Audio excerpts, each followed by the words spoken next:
Hello, and welcome to another Matea Valley Calculus tutorial. In previous episodes, we learned how to approximate a point of a function, such as a point A. However, today we will be learning how to approximate the whole function, f of x. It is stated that if you take the next derivative of A, you will get a line like that. If you create a polynomial with the point A and the first derivative, you get a slight approximation of a very small area.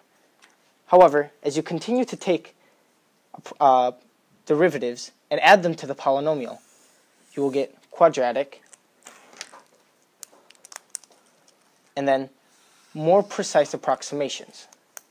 So, as you add up more terms to the polynomial, you will eventually get a perfect approximation of the function. These are called Taylor polynomials, or Taylor series.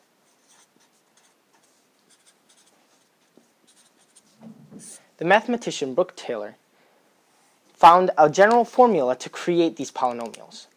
He said that if you added up a list of derivatives in a special formula, that you would eventually get an exact approximation.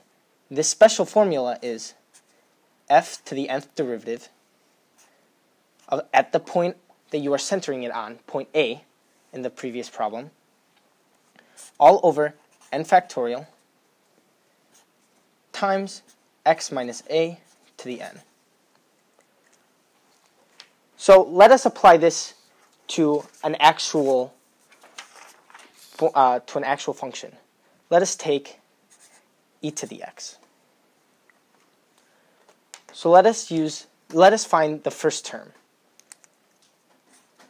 F of 0 of a over 0 factorial times x minus a to 0.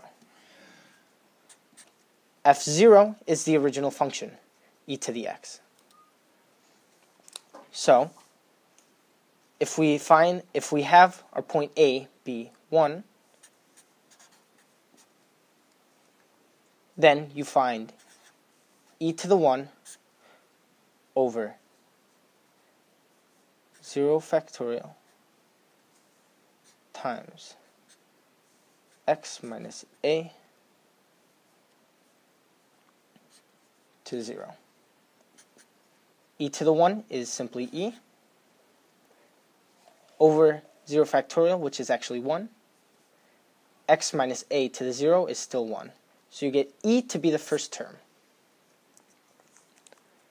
To find the next term, you take f1 of a over 1 factorial times x minus a to the 1.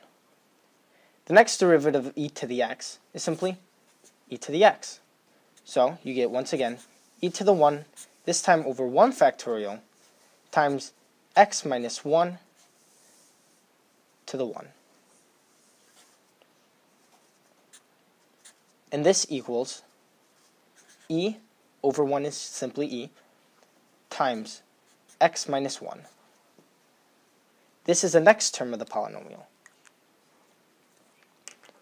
Let us continue to find one more term. So let's take the second derivative, 2, of a, all over 2 factorial over times x minus a squared. So the next derivative of e to the x is simply e to the x. So e to the 1 over 2 factorial times x minus 1 squared.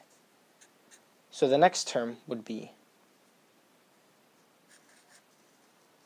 e over 2 times x minus 1 squared.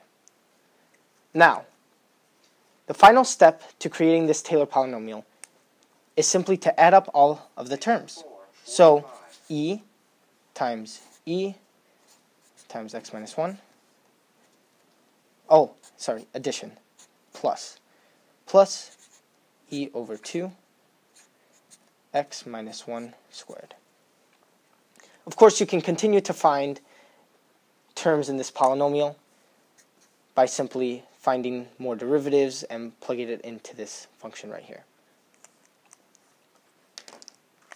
However, let us describe this polynomial. There are many ways to describe these polynomials. The first one is by its degree.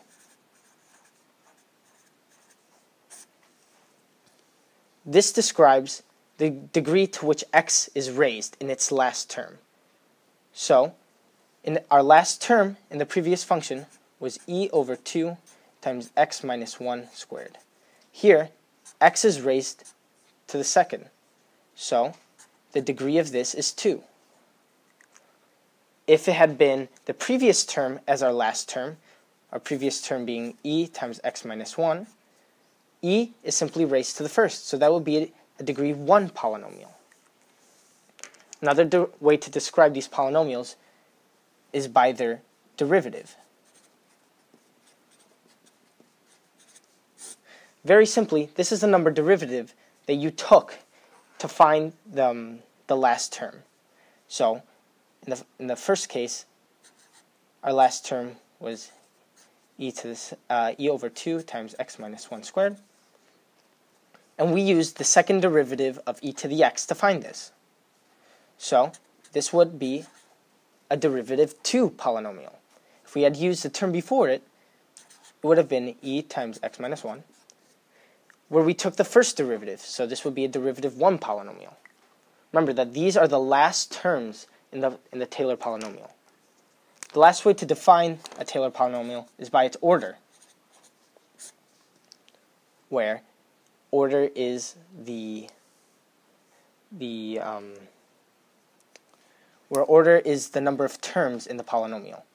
So, if we use the last term being this, e over 2 times x minus 1 squared, you have a total of 3 terms, so this would be an order 3. If you use the term before it, e times x minus 1, the total number of terms is 2, so that would be an order 2 polynomial. I will teach you one last thing, and that is a special type of Taylor series called a Maclaurin series. Very simply, Maclaurin series are Taylor series around a equals 0.